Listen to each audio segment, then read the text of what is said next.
Welcome back to For Goodness Sake, where, as a former Mormon, I take a look at the good things that I carry with me into my new, more secular worldview.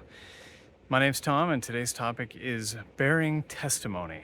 This is a practice in the Mormon Church where every month, and a lot of times more often, there's an opportunity to stand up in front of everybody and say something like, I know that Joseph Smith is a true prophet. I know the Book of Mormon is true. I know that Jesus Christ is the Savior, etc. And usually this is accompanied with very personal stories and very touching feelings and very personal experiences of what you've read or felt or come to know. So the question is there anything good about this practice? I actually think that there are a lot of good things. I'm going to talk about those a little bit later. First, I want to tell you about what I don't like about the practice of bearing testimonies. My main issue, now having gone through a faith transition, is with this idea of knowing anything. In other words, I think it's a lot more honest in almost every case to stand up and just say, I've experienced this, this is what I feel. What do I know about that? Well, I don't know anything at all. How am I currently interpreting it?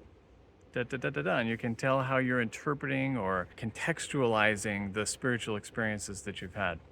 Unfortunately, in Mormon practice, the one essential part of bearing testimony is that ending part where we say, I know that this and this is true. In my experience, every once in a while, a member of the bishopric will stand up in a ward and kind of remind and correct everyone, hey, when you come up here, we don't necessarily want to hear a whole travel log of your big adventure on vacation a month ago. We don't want to necessarily hear a long story about how your relative was sick.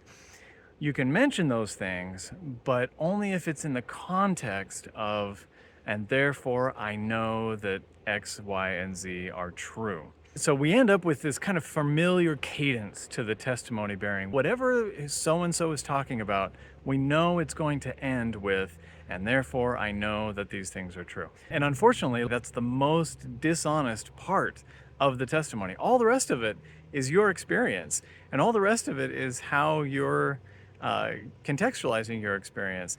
But then the moment you say, I know that something is true, well, we all know that, okay, maybe you know it, maybe you don't. There's a wonderful book by Sam Harris called Waking Up. And in this book, Sam Harris talks about brain scans and studies that have been done to try to tell the difference between I believe something and I know something. And it turns out that it's the same region of the brain and it's the same type of mental response when we say we believe something or we know something. So in other words, there's really no difference other than a level of confidence. When we say we know something, really all we're saying is I believe it very strongly. So what are the good things about bearing testimony? I think there's actually a lot of them. First of all, galvanizing our thoughts into words is huge. I know for me personally, when I have a mental dialogue about a topic, my thoughts just go in circles and circles, but when I have to put it into words and say it to other people, it changes and solidifies. It becomes a real tangible thing that I believe and that I've spoken out loud to other people. I think it's hugely important for us to get out of our own heads. I also think it's extremely important for the listeners of people who are bearing testimony to take the time to reflect on someone else's experience. When you're listening to someone give a deep, meaningful, personal story, you can't help but put yourself into their shoes and to see the world through their eyes for a few minutes. It's a time of deep reflection, both for the speaker and for the listener, and it's a moment that can change your life. I'm in the middle of a book right now called Educated by Tara Westover. Really great book where she talks about her journey out of Mormonism. She talks a lot about how her father would lecture or bear testimony to their family all the time at a drop of a hat, so to speak. He would be lecturing on whatever important topic. And while I think it can be extremely damaging when there's one view of the world that's enforced, that everybody feels like they have to conform to, I also think it can be extremely beneficial for a father or a parent or any member of a family to express their deepest thoughts and their sincerest motivations and desires to the rest of their family. It's a unifying thing, and at its best, it can help everyone in the family to think about their why, their motivation, their reason for doing the things that they do. The real danger, of course, is the groupthink that can so easily develop.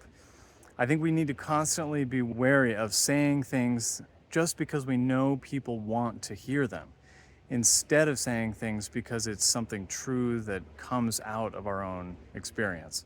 So as now I reflect as a former Mormon, what are the opportunities that we have to have these deep, meaningful sharing moments? If we're part of a community like a church, then of course we can have those moments there. We can have them in our families. We can have them in study groups, or even just one-on-one with friends or family members. Let's not forget in our casual conversations that every once in a while we do need to dig deeper into our thoughts and more vulnerable experiences and share those things with the people that are close to us, that we trust to validate us and to help us to process those things. And as we share our deepest intuitions and spiritual moments and thoughts with one another, we'll hopefully have more clarity and ability to do good in the world for goodness sake.